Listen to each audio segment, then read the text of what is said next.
আগামী 7-8 তারিখে আবার এই মামলাটা কল লিস্টে আসবে এবং এই স্ট্যাটাস কো আদেশ দেওয়ার পর আদালত আরও দুটো নির্দেশনা দিয়েছেন, তিনটা নির্দেশনা দিয়েছেন। একটা হচ্ছে স্টুডেন্টদেরকে, আন্দোলনকারী ছাত্রছাত্রী যারা রয়েছে তাদেরকে ক্লাসে ফিরে যাওয়ার জন্য বলেছেন এবং ভাইস চ্যান্সেলর মহোদয় যারা রয়েছেন তাদেরকে শান্তিপূর্ণ পরিবেশ বজায় রাখার জন্য বলেছেন।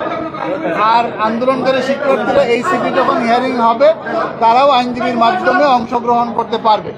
আপনারা জানেন যে এই কোটা সংক্রান্ত বিষয়ে 2018 সালে একটি হাই পাওয়ার তদন্ত কমিটি করা হয়েছিল।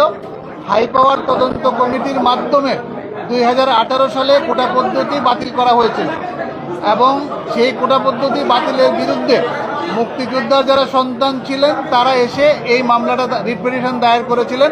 তাদের কথা ছিল, সাবমিশন ছিল যে কোটা পদ্ধতি বাতিল করাটা বেআইনি ছিল এবং হাইকোর্ট ডিভিশন এই রুলটা অ্যাবসলিউট করে মুক্তিযোদ্ধার সন্তানদের পক্ষে এবং কোটা পদ্ধতির পক্ষে রায় দিয়েছে। সেই রায়ের বিরুদ্ধে সরকার পক্ষ বাংলাদেশের মাননীয় অ্যাটর্নি জেনারেল আপিল দায়ের করেছিলেন। সেই আপিলটা শুনানির জন্য পেন্ডিং ছিল রায় পাওয়ার জন্য, কিন্তু বিষয়টি অত্যন্ত জনগুরুত্ব সম্পন্ন বিধায় আমরা গতকালকে 2-3জন শিক্ষার্থীর পক্ষে, 2জন শিক্ষার্থী পিটিশনার হয়েছে, আরও অনেক শিক্ষার্থীরা রয়েছেন, তারা আসছেন এই পরিস্থিতি, উদ্ভূত পরিস্থিতি বিবেচনায় যে বিশ্ববিদ্যালয়ের শান্তিপূর্ণ পরিবেশ ফিরে আনা দরকার এবং যেহেতু বিষয়টি অ্যাপিলেট ডিভিশন থেকেই চূড়ান্ত নিষ্পত্তি হবে, সুতরাং অ্যাপিলেট ডিভিশন থেকে চূড়ান্ত নিষ্পত্তি না হওয়া পর্যন্ত যাতে স্থিতি অবস্থা বা একটা স্টে আদেশ থাকে, সেই জন্যই আমরা এই নিবেদন গতকালকে ফাইল করেছিলাম। মাননীয় জাজ ইন চেম্বার গতকালকে আজকে এই ম্যাটারটাকে ফুল কোর্টে ফিক্স করে দিয়েছেন। আজকে ফুল কোর্টের মাননীয় প্রধান বিচারপতির নেতৃত্বে সকল বিচারপতিবৃন্দ উপস্থিত ছিলেন। ওনারা সন্তুষ্ট হয়ে, আমরা খুব বেশি সাবমিশন দিতে হয়নি রাখি না, এই জন্য যেহেতু এটা পলিসি ম্যাটার, যেহেতু একটা সরকারের সার্কুলারকে হাইকোর্ট ডিভিশন থেকে স্টে করা হয়েছে, আইনগত এবং নীতিগতভাবে এই আদেশটা স্টে বা স্ট্যাটাস কো থাকে, এটাই হচ্ছে আমাদের এখনকার পর্যন্ত কনভেনশন অফ ল।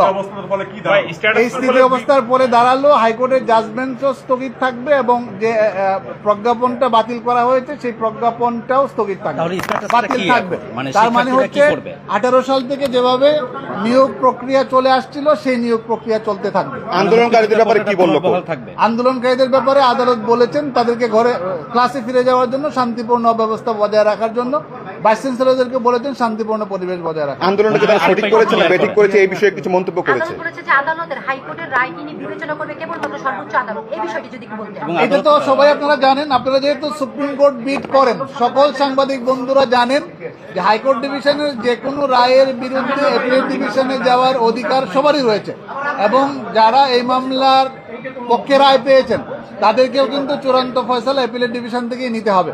অ্যাপিলেট ডিভিশনের আরও একটা ক্ষমতা আছে, সেটা হচ্ছে হাইকোর্ট ডিভিশনের রায় হয় বাতিল করতে পারবেন অথবা চূড়ান্ত বহাল রাখতে পারবেন এবং 104 ধারা অনুযায়ী মাননীয় প্রধান বিচারপতি এটিও বলেছেন যে ওনারা কিন্তু এটাকে সংশোধন করে একটা সংস্কারমূলক নির্দেশনা দিতে পারবেন অথবা আরও হাই পাওয়ার কমিটি গঠন, যে কোনোভাবে অ্যাপিলেট ডিভিশন নির্দেশনা দিতে পারবেন এবং বিষয়টি যেহেতু আদালতে আসছে, এখন আদালতের সিদ্ধান্তই চূড়ান্ত সিদ্ধান্ত হবে। আমাদের কথা হচ্ছে যারা আন্দোলন করছেন এবং যারা মুক্তিযোদ্ধাদের সন্তান যারা রয়েছেন, রিট পিটিশন ফাইল করেছিলেন, সবার প্রতি বিনীত অনুরোধ হচ্ছে যে এইটা সবার স্বার্থে স্থিতি অবস্থা দেওয়া হয়েছে এবং মামলাটি যখন চূড়ান্ত সিদ্ধান্ত হবে, যে ফয়সালা আপিল বিভাগ দিবেন সেই ফয়সালা সবাইকে মেনে নিতে হবে। স্থিতি অবস্থার ফলে যারা আন্দোলন করছে তাদের কাছে এখন মেসেজটা কি, তারা এখন কি করবে, একটু তাদের জন্য বার্তাটা আসলে, তাদের জন্য বার্তাটা একটু যদি আরেকবার বলেন। কোর্ট বলেছে যে হুইসেল ব্লোয়াররা আসে এটা করতে হলো, শিক্ষকরা কেন করলো না, শিক্ষকরা কেন করলো না, কোর্ট কি বলতে চেয়েছে? শুনেন এইটা বিষয়টা খুব অল্প সময়ের, গত এক সপ্তাহ আগে গভর্নমেন্টের সিপি হিয়ারিং হয়েছিল, এটা খারিজও করা হয়নি, এটা পেন্ডিং ছিল। আর আমরা গতকালকে আসছি, এখানে ধরেন হুইসেল ব্লোয়ার যে কেউ আসতে পারে। এখন শিক্ষকরা যে আসে নাই বা আসবে না সেটাও কিন্তু বলা যাচ্ছে না, কিন্তু অ্যাপিলেট ডিভিশন সবার বেলায় আদেশটা দিয়েছেন, যারা আন্দোলনকারী তাদের বেলায় নির্দেশনা দিয়েছেন, মাননীয় ভাইস চ্যান্সেলরদের ব্যাপারে নির্দেশনা দিয়েছেন। ওকে যে আরেকবার একটু ক্লিয়ার করেন যে আন্দোলন যারা করছে তাদের কাছে এখন মেসেজটা কি, স্থিত অবস্থার ফলে তাদের সরাসরি আগের অবস্থানটা কি? তারা আগের অবস্থায় ফিরে যাবে। ঢোকেন, 2018 সাল কোটা থেকে যে যেটা বহাল অবস্থায় ছিল, এটাই ছিল আছে। মুক্তিযোদ্ধার কোটা বহাল থাকবে না এখন।